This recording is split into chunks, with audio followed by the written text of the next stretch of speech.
Hello everyone, I'm Tamara Banks and welcome to this edition of From Moment to Movement.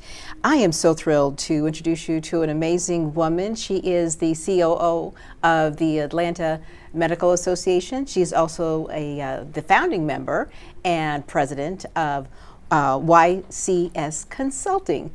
Dr. Priscilla Hubbard has 25 years of experience in higher education administration, development relations, community relations, marketing, you name it. She takes a company from, we'll say, from good to greater. That's really interesting, but that's not what we're going to talk about today. First, let me just give our audience just a little bit of a heads up. We're going to be talking about domestic violence, and we want people to understand that we may talk about some sensitive issues that might be triggering for you. So just a heads up on that. Dr. Hubbard, thank you so much for joining me today. It's such a pleasure to see you. It's such a pleasure and most of all an honor to be here. Thank you, ma'am. So let us just jump right into this. We're going to talk about your book in a moment, but just kind of set the stage. The CDC says something like 41% of women and 26% of men experience sexual violence or physical violence or a stalker sometime in their lifetime. Mm-hmm. So this story is going to hit a lot of people and be quite meaningful, but let us start with yours. Was it 1987? You were attacked and robbed. Is that kind of where your journey and your experience with sexual and physical violence and domestic violence began? Well, it started a little bit before that. I was with my ex for about 8 years. The first 2 years were beautiful. And then as we go on into the third year, everything kind of escalated. And he just kind of like flipped to the fact that he really thought that I was being, infidelity toward him. And that's when the actual abuse, physically and mental abuse, started.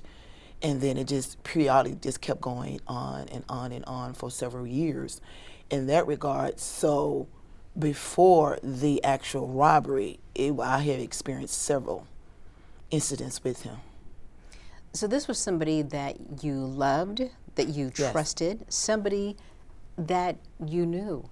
Can you tell us about the first time when you said, this isn't the guy I thought I married 2 years ago? Yeah, it was the first time when I was getting ready to do an actual outing with my girlfriend, and she wanted to take her brother with them. And I told him that her brother was going. And he thought that it was something totally different. And that's when he got very abusive toward me in that regards. Then when that subsided, he got into a situation where I was not intimate with him the way he wanted me to be intimate with him. And he just got very aggressive. And I often would tell my son, because he would use my son as a shield, I said, if anything ever happens, always hide until mommy can get us help. In this particular night, I ran out of my home. All I had on was a nightgown. Went down the middle of the highway trying to seek help. He actually literally dragged me back into my home, crossed gravels and everything, placed me on a actual freezer and put a gun to my head. Into a freezer? On top of a deep freezer. Mm-hmm. Put a gun to my head. And then my son walked in, Mommy, I said, you're gonna kill me in front of my son? And he looked at me, looked at my son, pulled the hammer back, left. Then other incidents happened as time, when things started getting good. I thought, however, I found out that he was being, cheating on me. Mm. And when I did confront him, he got upset once again. And then at that time, he left. And then when I realized he had gone, I grabbed what I could, put it in a bag, and my son, we fled for the evening and went to my girlfriend's house because I knew he did not know where she was. So when I got to her house, we stayed for a few days until I was able to get what I needed to get done and to make sure it was safe for us to go back home. And so when we finally did go back home, everything was at calm peace. That's one of the craziest things about it, Tamara. It would be subsiding, and then just one thing would trigger in that relationship. So after that particular situation, then I got in, he got upset because I wanted to go back to school. I'm like, I want to go back to school to better myself and for my son. And that another incident, he tried to use my son again for the shield. And he got upset with me again, tried to choke me, gave me 2 black eyes, all of that. And that's when we had to end up going to court. And at that time too, he wanted to go into law enforcement. I was like, oh, okay. So we go. The judge said, no, sorry, this is considered as a felon, assault and battery. So the judge told him, no, you can't become a law enforcement officer because you have a felony on your record. Correct. Oh, he was even more, it made him even more mad about the incident. And then as time went on, I found, again, I say he had cheated on me. He got mad and upset, kicked me around, and things of that nature. I went to work the next day, the evening, and I started, bleeding profuse. I'm thinking it's my, my cycle or something like that. And next thing I know, I get to the ER, and the doctor said, Miss Hubbard, do you realize you were pregnant? I said, no, I did not. No, I was pregnant. He said, well, because of this, we're gonna have to do a procedure to make sure. Because he kicked you Yes. so badly. Between that and the stress of my relationship, You had a miscarriage. Yes. Only person knew was the doctor, myself, and my girlfriend. What really devastated me though, Tamara, was they brought me a death certificate I had to fill out. I said, why? Because it was a human being. I was so devastated because I always wanted another child. And after that, I said, you know what? Enough is enough. I just cannot go on for myself or my son. But yeah, this all happened before the incident in 1987. Wow. Let's talk about what happened in 1987, which I just find so crazy, obviously so abusive, but there's a couple of twists and turns about who the person was and who he knew. Tell us about what happened to you. You were leaving work in the evening? Yes, I was in law enforcement, and most of my jobs were in the public eye. And I just had driven home because I was going to park in front of my apartment complex, but there was no spaces because I normally like to park under the light, and there was not, so I backed up near the light. So as I backed my car, and I had getting out of my car, 1 foot in the car, 1 foot out of my car, and was grabbing my purse to get out, I saw this person come behind my car. I said, oh, you just walking down the street, he's not bothering, whatever. Next thing I know, he flew the door open, and he pulled out his butcher's knife. I was like, oh my God, this man is robbing me. So next thing I know, he went into my face. I said, oh my God. So I fell back. My back hit the gear stick, and my gun fell out of my purse. So I was looking for my gun. So at that time, he brought me back up again to go back into my neck. And at that time, I was going in and out because I was bleeding so profusely. My neighbor heard me screaming, and he looked up at her, and the whole time dropped me back in again. Then he started to rip off my pants to sexual assault me.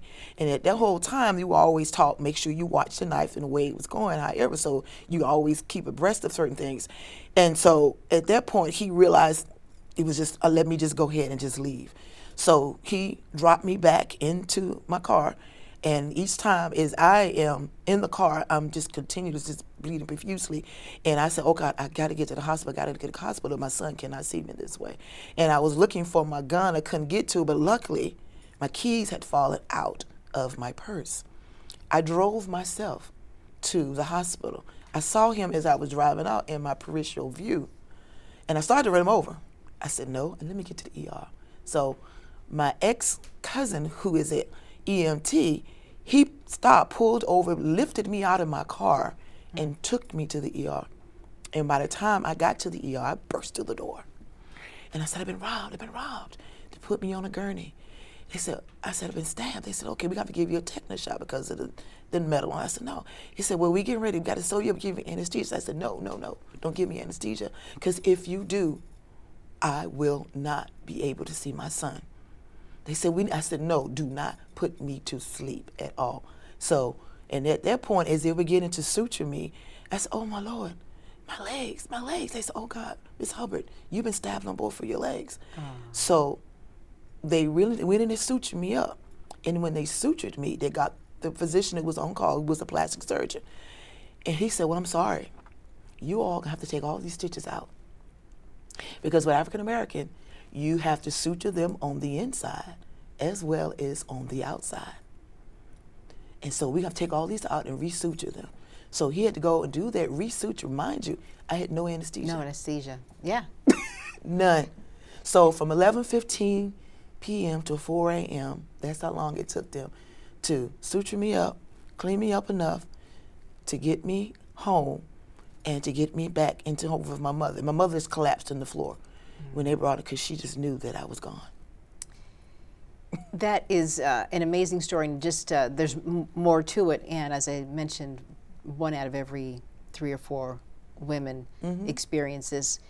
We're going to find out more about why you came out in, this all happened in 1987, right? Yes.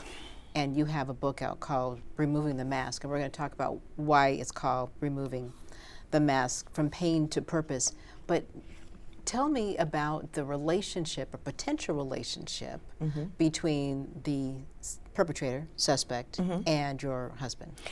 Well, he was my boyfriend, and once he got arrested and got incarcerated, and he was actually incarcerated where I was working.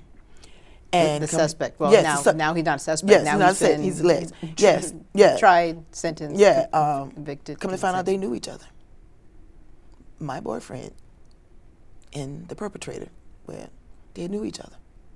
So, of course, that begs the question. Yeah, it was the fact. Was it a setup? Was it a setup? Was it, actual murder for hire, conspiracy? All of that came throughout. And I was like, yeah. And I was devastated to find out. I said, you knew him. What did he say? What do you mean? What do you mean? I was like, did you do this? I don't know what you're talking about. I said, you hated me, or you disliked me so badly that you would put a contract out to have me killed? Because you often would say, if you couldn't have me, nobody could. And I know you have the capability to do these things because you have several weapons on you and had access to certain weapons. I don't know what you're talking about. I said, don't worry about it. It's okay. That was devastating to me to know that someone could hate you that much in order to pay somebody. Yeah. Let's talk about removing the mask from pain to purpose. So that was in the 80s up to 1987. And we won't give away the whole story because we want people to read this. You Yes. write it so eloquently and so Thank you. so lovely. 2025, we fast forward, and you've written this book about your experience, and more importantly, what you went through, not to during that time, but to get out of it. Yes. And what can people do if they find themselves in a situation, or deal with the trauma that was 5, 10, 20 years ago that they're Yes. still dealing with. But let's talk about the acronym of MASK first. Okay. When I wrote the book, and God helped me definitely make sure I had written what he wanted me to write, I said, God, what do you want the acronym MASK? Because knowing that the person who did this to me wore a mask. He said, MASK, I wanted you to say, managing active strength knowing. And that's what we do when you put a mask on.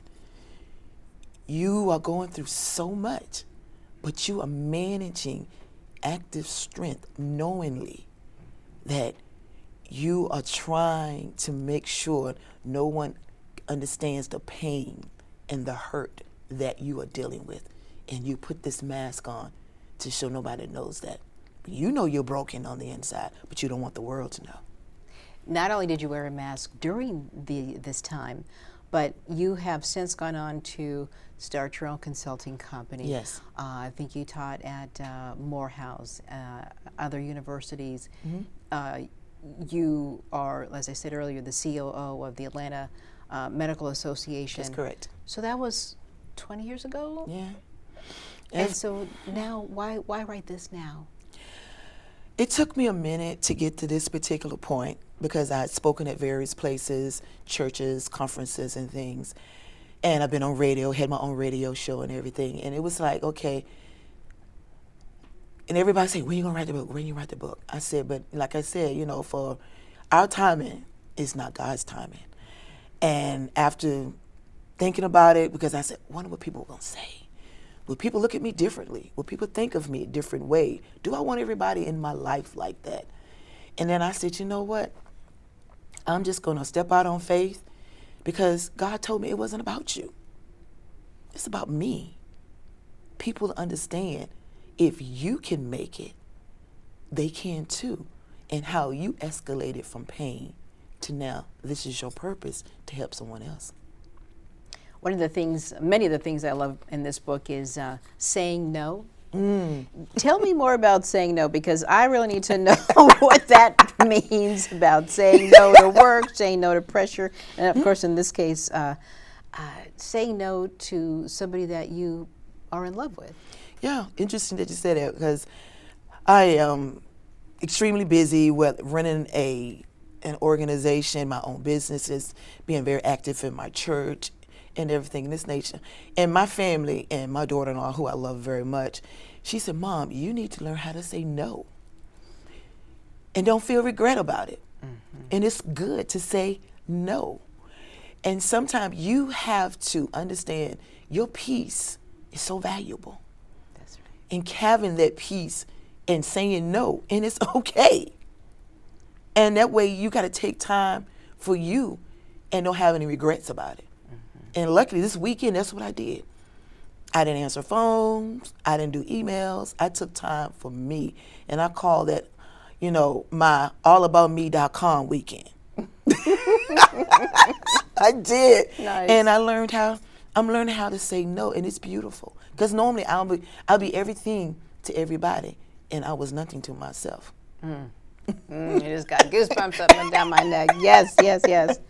So you also talk about forgiveness, and we talk about forgiveness all the time, especially in church. But what does forgiveness mean to you?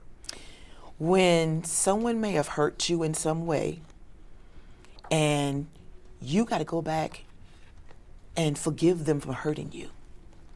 Because as long as you hold that in, that person has a hold over you. I had to learn that for myself, which is a very difficult task. Because someone says, you did what? He did this to you and you asked him for forgiveness? I said I had to, because he was continuously having a hold on me. And once I took that step, and I went told him, and I said, now I forgive you for all your hurt and the pain you caused me. So now I can go on with my life. And I was free. You're free. You're free. That's amazing. You also talk here about the hollow echo of success. What does that mean? When you in positions like yourself or myself, it can be difficult when you walk the road and you're, by yourself, single, and you have all these accolades, but you have no one to share it with. But you still have to persevere and move forward. Still do what you have to do, even though you might be successful, but it can be a lonely ride. And plenty of times, I've cried, wish I had, but I still had to persevere. Because, again, I said, none of this is about me. It's about helping someone else. And I know it's a lot of women out there who are successful and in their own right, intellect, all of the above. But some of them are broken. And so I just want to let them know, yes, it can be difficult, even all the success that you have. But don't ever get to a point that you forget about who you are and your self-care and your self-being. I should also mention that you've gotten some responses from men as well. Yes. Who've been emotionally abused and maybe spiritually abused. And so abuse doesn't recognize gender. Nope. We're all vulnerable. That is true. It was interesting when I had my book released last week. I had several people to call me. And one man called me and said, I don't like you. I said, why? Because this book is going to cause me to deal with stuff I was not ready to deal with. I said, maybe it's time. You take the mask off and find your pain to your purpose. Then I had another young man, he called me the other day. He said, you know what? I didn't know what I was coming to when I came to your book release. He said, but I'm so glad I did, because you showed me how if you can come from pain to purpose, now I'm going to tell another person that I know is dealing with something similar that you're dealing with.